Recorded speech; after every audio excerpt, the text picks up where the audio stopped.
நாளைக்கு ஆளுநர் உரையோட தொடங்க இருக்கிற சட்டமன்ற கூட்டத்தொடர் எப்படி இருக்கும் நீங்க எதிர்பார்க்க? இந்த ஆளுநர் விஷயம் எடுத்துக்கிட்டோம் அப்படின்னா, இது ஒரு அரசு செஞ்சிச்சு அப்படின்னு சொல்றதுக்கான எந்தவித அருகதையும் ஆளுநருக்கு கிடையாது, தேவையும் கிடையாது. அது அவர் வேலை கிடையாது. அவர் ஒரு போஸ்ட்மேன், அவ்வளவுதான். இந்த 2021 இருந்து நடந்த குற்றங்கள் இருக்குல்ல, அதை லிஸ்ட் அவுட் பண்ணி எத்தனைல நீங்க நடவடிக்கை எடுத்துருக்கீங்கன்னு சொல்லுங்க. எது சோசியல் மீடியால ஒரு பெரிய அளவுல வருதோ அதுக்கான நடவடிக்கை இருக்கு. அதுதான் யதார்த்தமா இருக்குது. இது நம்ம ஆதரவு எதிர்ப்புங்கிறது விட்டுறோம், யதார்த்தம் அப்படிதான் இருக்கு. இப்ப அகில இந்திய அளவுல பாத்தீங்கன்னா பல குற்றங்கள்ல தமிழ்நாடு வகிக்கிற இடம் என்னன்னு தெரியுமா? 4வது இடம். இல்ல அப்படி பார்த்தா ராம்கி நிறுவனத்துல இருந்து அவங்க உறுப்பு இதாக்குவாங்களா, பணியாளர்களா மாத்துவாங்களா, இல்ல மாநகராட்சி பணியாளர்களா மாத்துவாங்களா? ஒரு குழப்பமா இருக்குல்ல. ஆமா, அது அந்த குழப்பமே இல்லையே. ஏன் குழம்புறீங்க? இவங்க அதை செய்ய போறது இல்ல. சரி, இவங்களுக்கு அணுக்கமான ஆள் ஓட்டு போடுறதாங்க தூய்மை பணியாளர்கள். இவங்களுக்கு தேவை நிறுவனங்கள் தான்.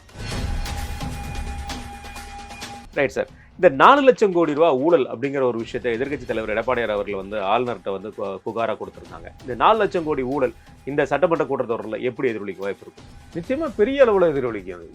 அது ஒரு துறை வாரியா கொடுத்துருக்குறாங்க. அந்த நேரு பத்தின விஷயங்கள்ல என்னென்ன விஷயத்துலலாம் ஊழல் நடந்திருக்கு அப்படின்னா, இந்த தூய்மை பணியாளர்களை நியமிக்கக்கூடிய அந்த நிறுவனங்கள்கிட்ட பணம் வாங்கியிருக்கிறாங்கன்னு சொல்றாங்க. இப்போ இதை கனெக்ட் பண்ணி பாருங்க. அதாவது இவங்க ஆட்சிக்கு 2001, அடுத்த 2021, 2022 பொங்கலுக்கு இந்த பணமே தரல. அப்போ கடுமையாக விமர்சனம் வந்தோம்னா 1000 ரூபாய்னாங்க. இப்போ திடீர்னு 3000 ஆயிருக்கு. இதுலையும் பார்த்தா நிதி நெருக்கடி, ஏகப்பட்ட கடன். இத்தனை வருஷம் வாங்கின கடனை விட 2 பங்கு கடன், பல லட்சம் கோடி. அதுக்கான புள்ளி விவரங்கள் தான் நம்ம நிறைய பேசியிருக்கிறோம். அப்போ இப்போ எப்படி வந்துச்சு பணம்?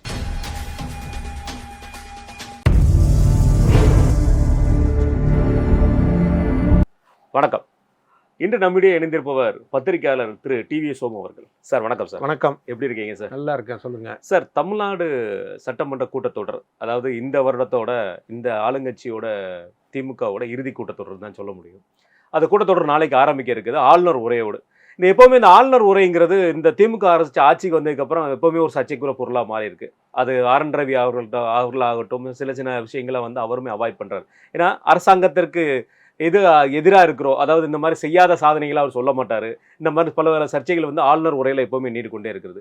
நாளைக்கு ஆளுநர் உரையோடு தொடங்க இருக்கிற சட்டமன்ற கூட்டத்தொடர் எப்படி இருக்கும் நீங்கள் எதிர்பார்க்குறீங்க? இல்லை, இந்த ஆளுநர் விஷயம் எடுத்துக்கிட்டோம் அப்படின்னா, இது ஒரு அரசு செஞ்சிச்சு அப்படின்னு சொல்கிறதுக்கான எந்தவித அருகதையும் ஆளுநருக்கு கிடையாது, தேவையும் கிடையாது. அது அவர் வேலை கிடையாது. அவர் ஒரு போஸ்ட்மேன், அவ்வளோதான். இப்போ இந்த கட்சி என்ன சொல்லுதோ அதை செய்ய வேண்டியதுதான். மக்களால் தேர்ந்தெடுக்கப்பட்ட அரசை விட ஆளுநர் ஒன்றும் பெரிய ஆள்லாம் ஒன்றும் கிடையாது. அவர் அத்துமீறி தான் நடக்கிறாரு. இப்போ திமுக மேலே நமக்கு நிறையா விமர்சனங்கள் உண்டு, நம்ம நிறையா பேசிக்கிட்டு தான் இருக்கிறோம், அது வேற. ஆனால் அதே நேரத்தில் ஒரு மக்களால் தேர்ந்தெடுக்கப்பட்ட ஒரு அரசை மீறி நான் இதை பேச மாட்டேன், இதை படிக்க மாட்டேன், தமிழ் தாய் வாழ்த்து இது பண்ண மாட்டேன், ஜனகணமனை ஏன்னு சொல்லலாம், அது ஓ வேலை கிடையாது. அங்கே என்ன எழுதினாலும் படிச்சுட்டு போயிட்டே இரு, அவ்வளோதான். வேற என்னத்திற்கு உரிமை இருக்குது? இவ்வளோ பெரிய ராஜ்பவன் கொடுத்து உங்களுக்கு சொகுசாக வாழ வைக்கிறது ஒரு போஸ்ட்மேன் வேலை தான். அது இன்னைக்கு இங்கே பண்ணுறாரு, நாளைய அதிமுக ஆட்சிக்கு அதையும் தானே பண்ணுவார். அப்போ எந்த விதத்துலையும் நம்ம திமுகவுக்கு பண்ணுறாரு அப்படிங்கிற ஒரு பார்வையிலையோ இல்லை அதிமுகவுக்கு பண்ணுறாருங்கிற பார்வையோ கிடையாது. அவர் பண்ணுறது தவறு. அவரோட ரோல் அவர் பண்ணணும்னு நீங்கள் யார் ஆட்சியில் இருந்தாலும் ஆளுநருக்கான வேலை தான், முத்திரதா ரப்பர் ஸ்டாம்ப் தான். இப்போ சென்ட்ரல் கவர்மெண்ட்டில் குடியரசுத் தலைவர் இந்த மாதிரி பண்ணாங்கன்னா அவங்க ஏற்றுக்குவாங்களா? கண்டிப்பாக. அதனால் அவர் இவங்க செய்யாததை சொல்கிறாரு, சொல்ல மாட்டேங்கிறாரு, அந்த இதுக்கே வேணாம். செய்யாதது தான் இருக்குது, நம்ம சொல்கிறோம், நம்ம பேசுகிறோம், அந்த உரிமை நமக்கு உண்டு. ஆளுநருக்கு அந்த வேலை கிடையாது. என்ன எழுதி கொடுத்தாலும் படிச்சுட்டு போயிட்டு அவ்வளோதானே. இதில் எதுக்கு நீ நோண்டிகிட்டு இருக்க தேவையில்லாமல்? கண்டிப்பாக. அது இல்லாமல் அனாவசியமாக பேசுறது, பல விஷயங்களை வரலாற்றை தப்பாக பேசுறது, இந்த மாதிரி நிறையா பண்ணிட்டு அதெல்லாம் நம்ம ஏற்றுக்கிறதுக்கான வாய்ப்பே கிடையாது. Right sir. இந்த கூட்டத்தொடர் ஆரம்பிக்க போகுது சார். 2026 ஆட்சி முடிகிற காலம் வந்தாச்சு. வழக்கம் போல் திமுக அரசாங்கத்துக்கு மேலே பல்வேறு குற்றச்சாட்டுகள் நம்ம பார்த்துட்டு இருக்கோம். சட்ட ஒழுங்கு பிரச்சனையிலேருந்து விலைவாசி உயர்வுலேருந்து கடைசியாக கொடுக்கப்பட்ட பொங்கல் பரிசு வரைக்குமே பல்வேறு பிரச்சனைகளை பார்த்துட்டு இருக்கோம். இது எதிர்கட்சிகள் இந்த கூட்டத்தொடரை எவ்வாறு கையாளுவாங்கன்னு எதிர்பார்க்குறீங்க? இந்த பல்வேறு விஷயங்கள் இருக்குது. இதில் முக்கியமாக பார்த்தீங்கன்னா முதல்ல அவங்க எடுத்துக்கிற விஷயமா இருக்கிறது சட்டம் ஒழுங்கு பிரச்சனையாக இருக்குன்னு தான் நான் நினைக்கிறேன். ஏன்னா இப்போ சராசரியாக நடக்கக்கூடிய ஒரு விஷயம் பார்த்தீங்கன்னா, இப்போ திருத்தணிங்கிற ஒரு ஊர்லேயே 3வது சம்பவம் முந்தா நாள் நடந்தது. கஞ்சா விஷயம். முதல்ல ஒரு வடநாட்டு இளைஞனை அடிச்சு தாக்குனாங்க. அதுக்கப்புறம் ஒரு புடவை வியாபாரி, இப்போ வந்து பார்த்தீங்கன்னா அங்கே இருக்கிற இருளர் சமுதாய மக்களை வந்து 5 பேர் காயம்பட்டிருக்காங்க, 2 பேர் கஞ்சா அடிச்சுட்டு போய் அடிச்சிருக்கான். அப்போ இந்த சிறுவர்லேருந்து பெரியவர்கள் வரைக்கும் கஞ்சா கிடைக்கிறது ஒரு விஷயம். அவங்களால ஏற்படக்கூடிய சட்டம் ஒழுங்கு பிரச்சனை, பிறருக்கு தொல்லை, இந்த மாதிரியான தொல்லைங்கிறது வந்து சாதாரண வார்த்தை. கொடூர தாக்குதல்கள். இப்போ நம்ம இதில் பார்த்தோம்ல, இப்போ கோயம்புத்தூரில் இந்த விமான நிலையத்துக்கு பின்பக்கம் நடந்த ஒரு விஷயம், இங்கே சென்னை பல்கலைக்கழகத்தில் மாணவிக்கு இப்படி தொடர்ந்து நடக்குது. உடனே சொல்லுவாங்க, நாங்கள் தான் உடனே அதுக்கு நடவடிக்கை எடுத்துடுறோமே அப்படின்னு. சரி, அப்போ நீங்கள் இத்தனை வருஷத்தில் இந்த 2021 நடந்த குற்றங்கள் இருக்குல்ல, அதை வந்து லிஸ்ட் அவுட் பண்ணி எத்தனைல நீங்கள் வந்து நடவடிக்கை எடுத்துருக்கீங்கன்னு சொல்லுங்கள்.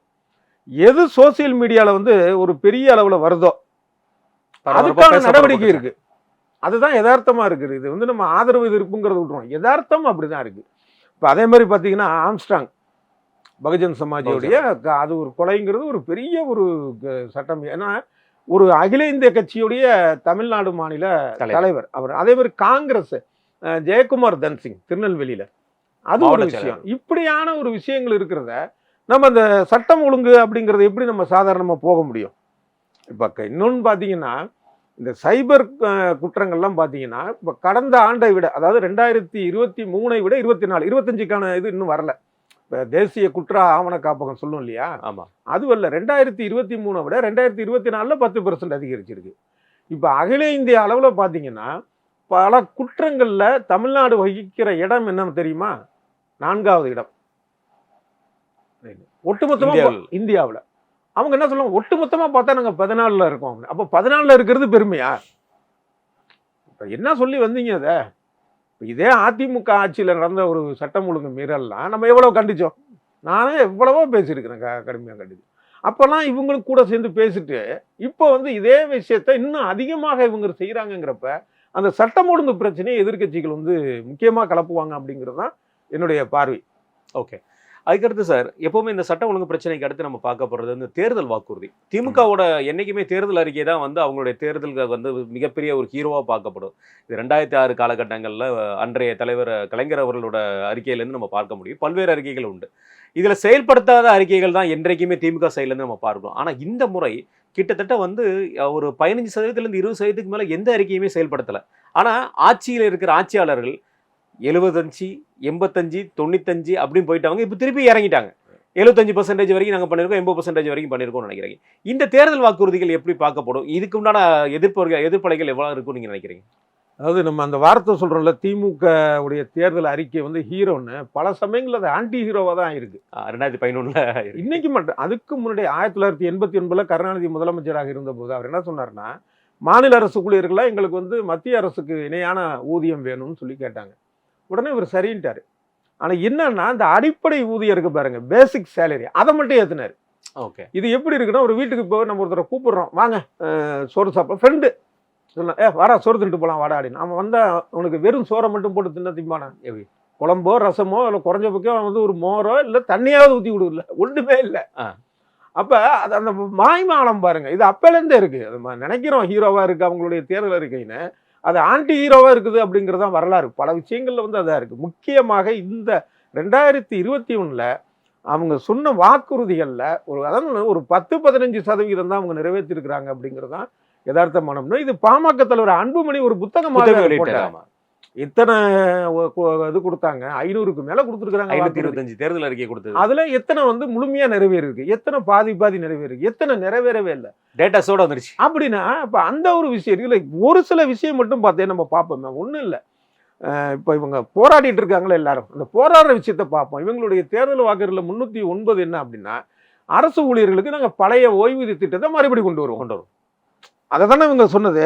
ஆமாம். இப்போ என்னன்னா, இந்த நடுவில் வந்த ஓய்வூதிய திட்டங்கிறது வந்து இவங்களுக்கு பணம் கட்ட வேண்டியதாக இருந்தது, தவிர வந்து மாதம் ஓய்வூதியங்கிறது இல்லாமல் இருந்துச்சு, மொத்தமாக தருவானது இருந்தது. ஆனால் அதெல்லாம் கூட செய்யாமல் இவங்க புதுசாக ஒன்று கொண்டு வந்தாங்க பாருங்க, அது இன்னும் கொடுமை.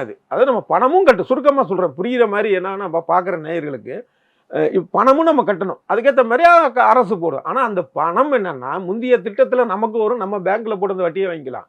இதில் அவங்களே வச்சிருப்பாங்க, ஆளு செத்து அவன் பொண்டாட்டி செத்துச்சுன்னா அந்த பணம் க்ளோஸ். ஆமாம், இதான் சிம்பிளான விளக்கம்.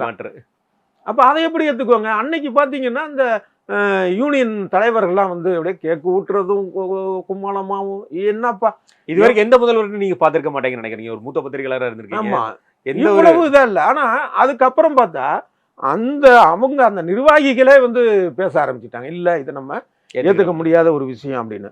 அதே மாதிரி பாத்தீங்கன்னா இந்த தேர்தல் வாக்குறுதியில 311 இந்த இடைநிலை ஆசிரியர்களுக்கு வந்து சம வேலை சம ஊதியம் அது வந்து போராடிட்டு இருக்கிறாங்க. அந்த இது போயிட்டு இருக்கு. இல்ல மிக முக்கியமான ஒரு விஷயம் என்னன்னா, இந்த வாக்குறுதியில 181ல வந்து சிறப்பாசிரியர்கள் இருக்காங்கல்ல, இப்ப கண்ணன் ஒருத்தர் கூட போராடி தற்கொலை பண்ணிக்கிட்டாருல, அவங்களுக்கான ஒரு விஷயம். இப்ப இது வந்து என்னன்னா, ஆக்சுவலா இது வந்து மத்திய அரசுடைய ஒரு திட்டம். அவங்க வந்து 60%, இவங்க 40% போட்டு கொடுங்கன்னு மாதம் 12,000 தான், 12,500 ரூபா. இதை தாண்டி ஒன்றும் கிடையாது. வாரத்துக்கு ஒரு 3 அரை நாள் தான் வேலைன்னு. இதை தான் அவங்க என்ன சொல்றாங்கன்னா, முழு நேர வேலையை கூட உரிய சம்பளம் கொடு. அது ஒரு நியாயமான ஒரு விஷயம். நான் என்ன சொல்றேன், முழுக்க கூட நிரந்தரம் வேண்டாம்.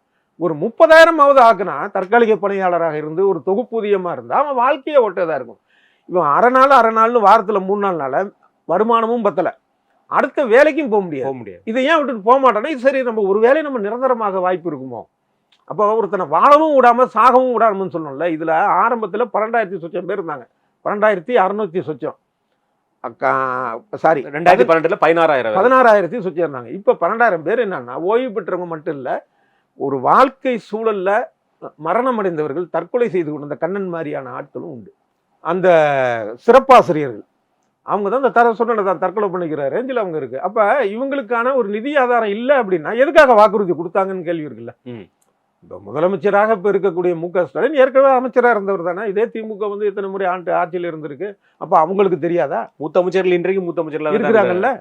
அப்போ எந்த நம்பிக்கையில் வந்து கொடுத்தாங்க இவங்க அந்த வாக்குறுதிகளை? அப்போ அவங்க எவ்வளோ நம்பி அவங்க வந்து தன்னுடைய வாழ்க்கையை மாறும் அப்படிங்கிற ஒரு விஷயம் தானே இது பண்ணியிருப்பாங்க.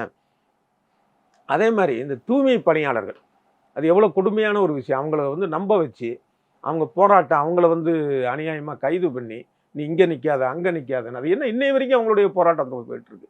இப்போதான் அமைச்சர் அவர்கள் கடந்த வாரத்தில் சொல்லியிருக்காரு, மீண்டும் நீங்கள் சென்னை மாநகராட்சியோட தூய்மை பணியாளர்களாக மாறுவீங்கன்னு சொல்லியிருக்காரு. அது எந்த லெவலில் சாத்தியமாகும்னு நீங்கள் நினைக்கிறீங்க? இது ரொம்ப வருத்தமான விஷயம். மீண்டும்ங்கிறத இவங்க வந்து எதிர்கட்சியாக இருக்கிறப்ப சொன்னாங்க, ஆளுங்கட்சி ஆகிட்டாங்க. அப்போ இப்போ செய்ய வேண்டியது தானே? இல்லை, அப்படி பார்த்தா ராம்கி நிறுவனத்திலேருந்து அவங்க இதாக்குவாங்களா, பணியாளர்களாக மாற்றுவாங்களா, இல்லை மாநகராட்சி பணியாளராக மாற்றுவாங்களா? ஒரு குழப்பமா இருக்குல்ல. ஆமாம், அது அந்த குழப்பமே இல்லையே. ஏன் குழம்புறீங்க? இவங்க அதை செய்ய போகிறது இல்லை. சரி, இவங்களுக்கு அணுக்கமான ஆள் ஓட்டு போடுறதாங்க தூய்மை பணியாளர்கள். இவங்களுக்கு தேவை வந்து நிறுவனங்கள் தான், மனிதர்கள் கிடைக்கல. இன்னொரு இது என்னன்னா, இவங்க கொடுத்த தேர்தல் வாக்குறுதி இது ஒரு விஷயம் இருக்குல்ல. இதை தாண்டி ரொம்ப கொடுமையான ஒரு விஷயம், ஒரு விஷயத்துல ஜீவாவே போட்டாங்க, ஆனா நிறைவேற்றல. அது இப்ப இல்ல, 2009 முதல்ல ஆட்சியில, இதுக்கு முன்னாடி ஆட்சியில் இருந்த கருணாநிதி முதலமைச்சராக இருந்தப்ப என்னன்னா, மற்ற மாநிலத்தை விட இங்க தமிழ்நாட்டில் அரசு மருத்துவர்களுக்கு கிட்டத்தட்ட ஒரு 40,000 சம்பளம் அளவுக்கு குறையுது. இவங்க ரொம்ப காலமா கேட்டு ஜீவோவே போட்டாங்க. ஜீவோ நம்பர் வந்து பாத்தீங்கன்னா 354, 2009 அக்டோபர் 23 போடுது. அதை வந்து 2011 வரைக்கும் இருந்தாங்க, செய்யல. அப்புறம் அதிமுக ஆட்சியில செய்யல. அந்த டயத்துல நிறைய போராடினாங்க மருத்துவர்கள், தொடர்ந்து போராட்டம். அப்போ 2019 நம்ம ராஜீவ்காந்தி மருத்துவமனை இருக்குல்ல சென்னையில், அதில் வந்து சாகும் வரை உண்ணாவிரதம்னு போராட்டம் நடத்துனாங்க மருத்துவர்கள். உடனே ஸ்டாலின் வந்துட்டார், எதிர்கட்சி தலைவர் வந்து, உண்ணாத இருந்தவங்க கையெல்லாம் பிடிச்சிக்கிட்டு இது மாதிரிலாம் உடம்புக்கு எடுத்துக்காதீங்க, அடுத்தது நம்ம ஆட்சி தான், கழக ஆட்சி வந்த உடனே அதை செஞ்சிடறோம், இந்த ஆட்சி முடிய போது இல்லை. அதுங்க போராட்டம் நடத்தினப்போ அவங்கள அரெஸ்ட் பண்ணுறது, அது மட்டும் இல்லை, அவன் துறை ரீதியாக நடவடிக்கை எடுக்கிறது, அத்தனை விஷயம். இப்போ நேற்று வந்த ஒரு விஷயம் என்ன தெரியும் நடந்திருக்கு தெரியுமா? அதாவது இந்த வாலியன்ட் ரிட்டர்ன் பண்ணுங்கிறது அரசு ஊழியர்களுக்கான ஒரு உரிமை. ஆமாம், அதில் மருத்துவர்களில் இந்த எம்பிபிஎஸ் படித்தவங்க, இந்த மாதிரி சாதாரண மருத்துவர்கள்லாம் ஓகே, சிறப்பு மருத்துவர் இருக்காங்கல்ல, அவங்களுக்கு அது கிடையாதான். இப்போ அது ஒரு குமுறல் நடந்துட்டு இருக்கு. அப்போ இவ்வளவு விஷயங்கள் இருக்கு. இப்போ 1-2 அப்படிங்கிறது இது இல்லை. 2021 மக்கள் எந்த அளவுக்கு ஒரு நம்பிக்கையோட இவங்களுக்கு. ஆனால் இன்னொரு விஷயமும் சொல்லணும், அப்பயும் ஒட்டுமொத்த மக்கள் இல்லை, 3.something% தான் வாக்கு வித்தியாசம். ஆனாலும் ஒரு எதிர்பார்ப்பு இருந்ததுல. ஆமா, அந்த எதிர்பார்ப்பு எதையுமே செய்யலையா? இல்லை, இவங்க சொல்லப்பட்டதுல இன்னொரு முக்கியமான வாக்குறுதி இந்த வேலைவாய்ப்பு. இந்த வேலைவாய்ப்பை பொறுத்த வரைக்கும் அவங்க அரசாங்கத்திலையும் சரி பிரைவேட்லேயும் சரி எந்த விதமான ஒரு முன்னேற்பாடுகளும் நம்ம செய்யப்படல. நமக்கே தெரியுது எவ்வளோ விஷயங்கள் இன்றைக்கும் இன்னும் அரசு ஊழியர்கள் வந்து வேலைவாய்ப்புகள் இன்னும் பெருகிட்டே தான் போகுது. அந்த இடத்துல எந்த இடத்துல காலி பணியிடங்கள் நிரம்பிட்டே தான், நிரப்பவே வாய்ப்பே இல்லாமல் உட்காந்துருக்கு. பிரைவேட்டில் முதலீடே பார்க்க முடியல. நம்ம பெரிய பெரிய முதலீடுகள் வந்து ஈர்த்து கொண்டு வர்றது தான் திமுகவோட வேலையை நம்ம பார்த்துருக்கோம். ஆனா இன்றைக்கு வந்து பெரிய பெரிய முதலீடுகள் ஈர்க்கப்படல. எப்படி பாக்குறீங்க இந்த வேலை வாய்ப்பு விஷயத்துல அவங்களுடைய வாக்குறுதி? அதாவது இந்த வேலை வாய்ப்பு விஷயத்துல வந்து திமுக அரசு வந்து ரொம்ப குறை சொல்லக்கூடாது. இப்போ பெண் நிறுவனம் மூலமா எத்தனையோ பேருக்கு வேலை வாய்ப்பு கொடுத்துருக்காங்க. அந்த மாதிரி வேலை அரசா அதை வந்து அவங்களுடைய கட்சியை ப்ரமோட் பண்றதுக்காக பெரிய அளவில் செலவு பண்ணி அந்த மாதிரி விஷயங்கள் அதனால அதை சொல்லணும். அதை தவிர வந்து அரசு ஊழியர்கள்னு பார்த்தீங்கன்னா ஒரே ஒரு விஷயத்த சொல்றாங்க. இவங்க ஆட்சிக்கு வரது முன்னாடி சொன்னது என்ன, கல்விக்கு முக்கியத்துவம் தருவோம், அந்த காலி பணியிடங்களை எல்லாம் நிறைவேற்ற என்ன பண்றாங்கன்னா இந்த காலேஜில் அதாவது எளிமையாக புரியறதுக்காக சொல்கிறேன், இந்த கல்லூரியை வேலை பார்க்கக்கூடிய ஒரு பேராசிரியரை இன்னொரு கல்வியிலையும் நீ போய் வேலை பாரு, புதுசாக திறந்துட்ட நீ இப்போ அதுதான் நடக்குது. அந்த காலி பணியிடம்ங்கிறது அப்படியே இருக்குது. இதுதான் இவங்களுடைய கல்வி சிறந்த தமிழ்நாடுன்னு சொல்லிக்கிறோம்னா இவங்களுடைய விஷயங்கள் இப்படி தானே இருக்குது. கண்டிப்பாக இப்போ அதே மாதிரி தான் இந்த தொழில் முதலீடு அப்படிங்கிற ஒரு விஷயம் பார்த்தீங்கன்னா அதில் விரிவான அறிக்கையே பல பேர் கொடுத்துருக்குறாங்க, நம்ம பார்த்துருக்குறோம். இப்போ இதுலேயும் அன்புமணியை தான் சொல்ல வேண்டியதாக இருக்குது. ஏன்னா அவர் தான் ரொம்ப அதில் ஒரு ஆழ்ந்து இது பண்ணியிருக்கிறாரு. அவர் என்னென்னா அந்த மாதிரி வந்த உங்களுடைய அந்த வெளிநாட்டிலேருந்து நாங்கள் வந்து ஈர்த்துட்டோம் அப்படின்னு இவங்க ஈர்த்த விஷயங்களில் எத்தனை சதவிகிதம் வந்து முறையாக நடந்திருக்கு முதலீடு இல்லையா? எந்த ஒரு விஷயத்துலையுமே ஒரு பெருமையாக சொல்லிக்க முடியாத ஒரு நிலையில தான் இந்த திமுக ஆட்சியுடைய இறுதி சட்டமன்ற கூட்டம் நாளைக்கு கூடுது. Right sir.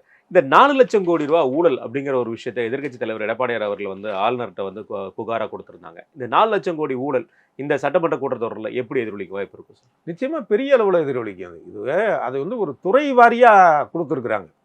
அப்போ அதில் ஒரே ஒரு விஷயத்தை நம்ம எடுத்துக்குவோம். இப்போ KN நேருவுக்கு மேலே இந்த அமலாக்கத்துறை சொன்னிச்சில்ல, கடிதம் இல்லை, அது ஒரு ஆவணம் 250 பக்கம் டாக்குமெண்ட். அதில் 2 விஷயத்த கவனிக்கணும். ஒன்று என்னன்னா அது மேலே நடவடிக்கை அப்படிங்கிறதுல இவங்க வந்து பெரிய அளவு சுணக்கம்தான். அதே நேரத்தில் அந்த விஷயம் எப்படி வெளியாச்சு அந்த ஆவணம்ங்கிறதுக்கு வந்து விசாரணை.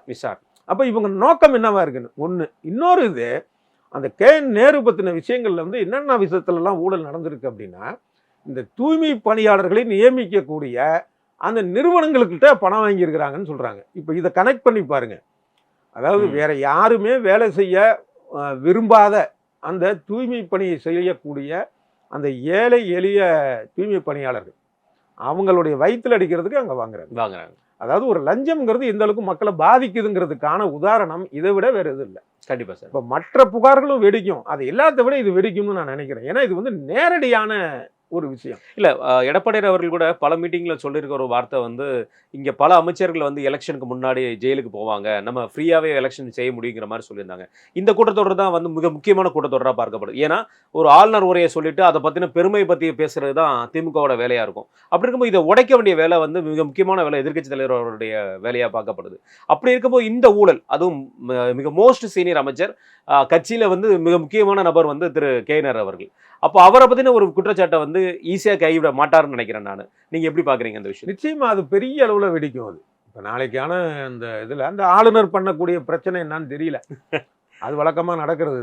அதற்கு அப்புறம் வந்து பார்த்தீங்கன்னா இந்த KN நேரு மீதான அந்த ஊழல் குற்றச்சாட்டு அப்படிங்கிற ஒரு விஷயம் மிகப்பெரிய அளவில் வந்து அது மட்டும் இல்லாமல் இவங்க ஆளுநர்கிட்ட கொடுத்த புகார்கள் இருக்கு இல்லையா, அது சம்பந்தமாகவும் வெடிக்கும். அது எவ்வளவோ விஷயங்கள் நடந்திருக்கு அப்படிங்கிற ஒரு அதனால நிச்சயமா அது பெரிய அளவில் வெடிக்கும். அதை எடப்பாடி பழனிசாமி அதில் வீரியமாக இருப்பாருன்னு தான் நம்புறேன் அந்த விஷயத்தில். கண்டிப்பாக சார். இந்த பொங்கல் பரிசு சார், இந்த பொங்கல் பரிசு தொகை 3000 ரூபா கொடுக்கப்பட்டது. அப்புறம் கரும்பு இதெல்லாம் கொடுத்துருக்காங்க. இது ஏற்கனவே நம்ம ரெகுலராக பார்க்கப்பட்ட ஒரு விஷயம். ஆனால் கடந்த வருடம் வந்து எந்த ஒரு பரிசு தொகையும் கொடுக்காத ஒரு அரசாங்கம், அதற்கு முன்பு தேர்தலை ஒட்டியே மட்டுமே பரிசு தொகை கொடுக்கப்படக்கூடிய ஒரு அரசாங்கத்தை நம்ம பார்க்குறோம். இந்த முறையும் தேர்தல் தான்.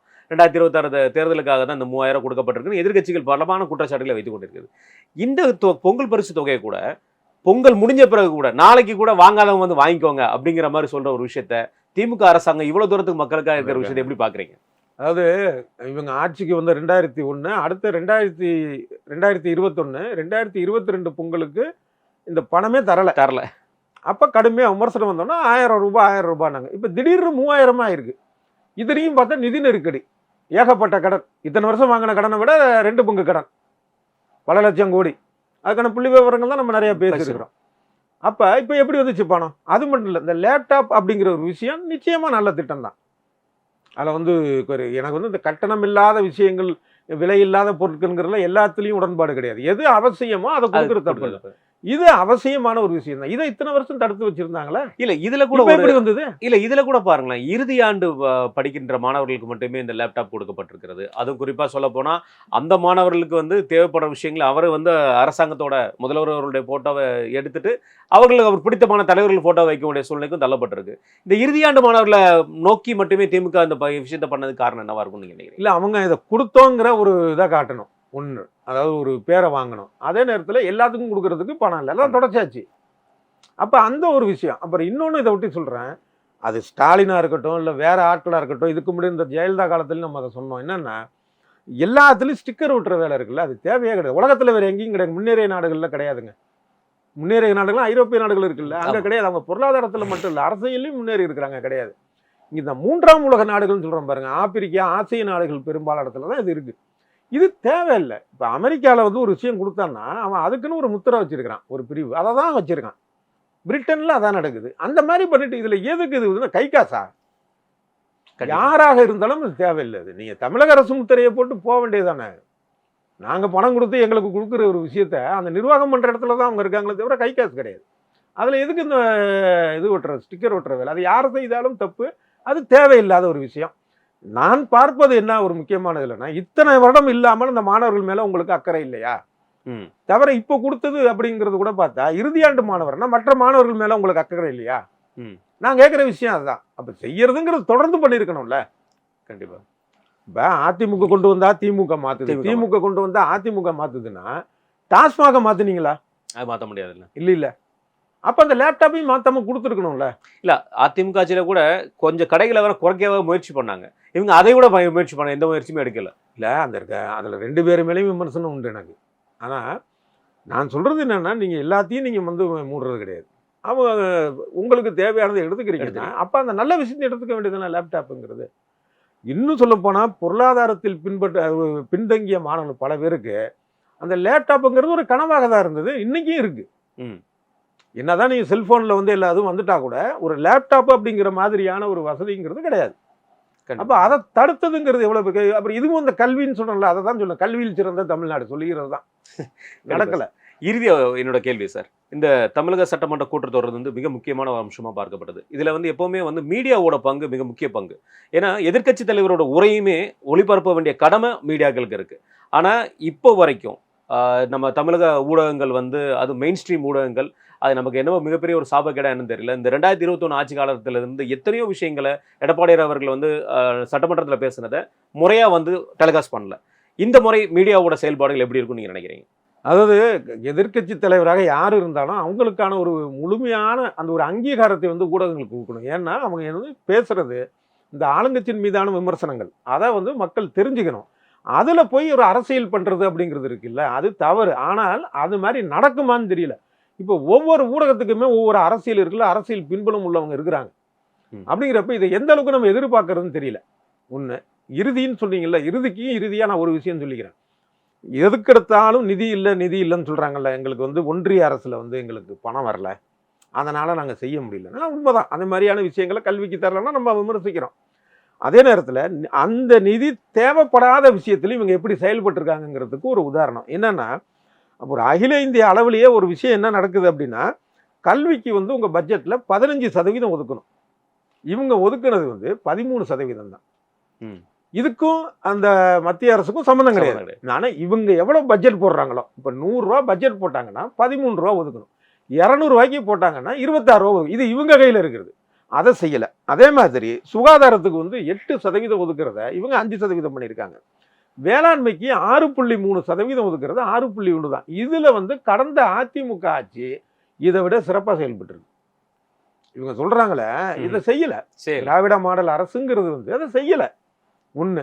இன்னொன்று, நாளைக்கு சட்டமன்றம் கூடுறப்ப எதுக்கு எடுத்தாலும் தான் நிதிங்கிறாங்க. நிதி இல்லை, ரைட்டு, ஓகே.